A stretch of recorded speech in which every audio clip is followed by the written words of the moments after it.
Hello everyone and welcome to the Gym Challenge Barbecue League finale at Griffith Park, California for the final tournament of the 2025 season. I'm Jesus Coronel, that is once again Dennis Geisler, and we are happy to be joining you for the final tournament of the 2025 season. And Dennis, we come a long way since we first began the season back in July, and here we are. Yeah, and I'm super excited to be here. We're outside. This is crazy. Grimstyle goes for the light screen, so it will increase the defenses for both the physical and special moves. After Barrage, though, it kind of make it close to KO this Grimstyle now with the light screen up. Yeah, it will. And it does okay damage to Calyrex, and we know it's not wide guard now for the Zamazenta. So yeah, there's the KO on the Grimstyle, activating the Grim name for the special attack boost, but the special attack boost may not be as useful as the time's ticking on it. That's a big critical hit for the Behemoth! Alrighty, well that will change some stuff. Double KO from Joshua Dang! I think the two Calyrexes, the Protect is the obvious play. The question is, does Groudon actually pick up the KO? Oh, it's Precipice Blades. Does it connect? Does it connect? That's the big issue right now. It connects onto the Raging Bull. Does it get the KO? Boosted defense! It crits! It crits! No! That is brutal. Just when we thought the defense boost was not going to matter, it just crits right through! Oh man, that is a lot of many tough events happening back to back to back for Angelica.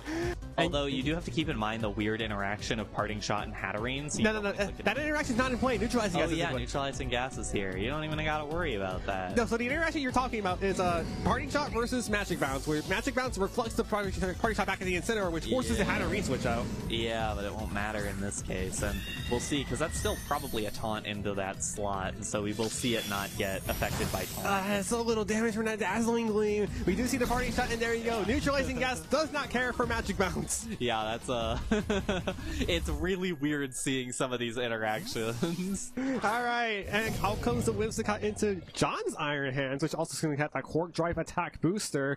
And yeah, I was also going to comment about that Whimsicott, because the Whimsicott on John's side does not have Protect, so it was a very free target for that Volt Switch. So even though it didn't do a whole lot of damage, it still got the pivot into the Charlie's Iron Hands.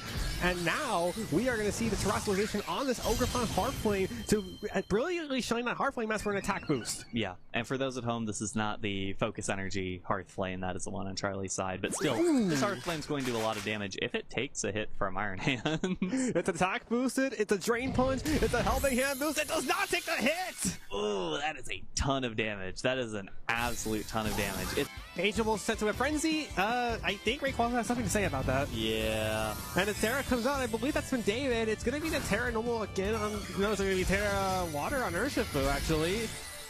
I like that. It's not...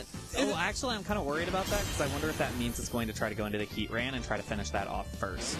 Or, if you presume, this Fluttermane can survive one Surging Strikes, because some of these Fluttermane, you know, they're trained to live with Surging Strikes from base form, but never from Terrestrialize. Yeah, well, because it's basically impossible to...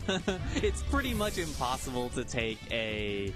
Terra Water Surging Strikes with 55 base attack and base Swords HP and defense. Swords Dance, do we see it? That was Dragon Ascent, Corona's gonna go down! Yeah, that's game number 2, I think. Such an awkward spot to try to get rid of this Miraidon right now. Here we go. This turn comes down to this. This whole tournament comes down to whether or not Regal can break through. It's a White Guard from the Zamazenta to block out the Glacial Lance, because we know it's the only attack Power provides. That is not a critical hit! Electro Drift gets off. Who does it go to? It's gonna go straight into the Zamazenta. Chip Pao is gonna have to do this alone now. Yeah, and I don't know that Chen Pao takes a single target Glacial Lance, and I definitely know that it doesn't take an Electro Drift. And talk about a talk with Destiny. Calyrex from Angelica goes for this Astro Barrage. It's not going to knock out the Calyrex with a Focus Sash. Groudon hangs on at over half HP. There's the Focus Sash rocking from Angelica's side. Haley can finally have her redemption story. Astro Barrage connects on the Angelica's Calyrex Shadow Rider. Takes it down to the Focus Sash. Groudon has one task left to do for Haley, and that is to knock out this Calyrex Shadow Rider with his Heat Crash. That's it. Haley Oldward can finally call herself champion. After so long, she finally gets it done! I think somebody's getting a potato in the mail after that one.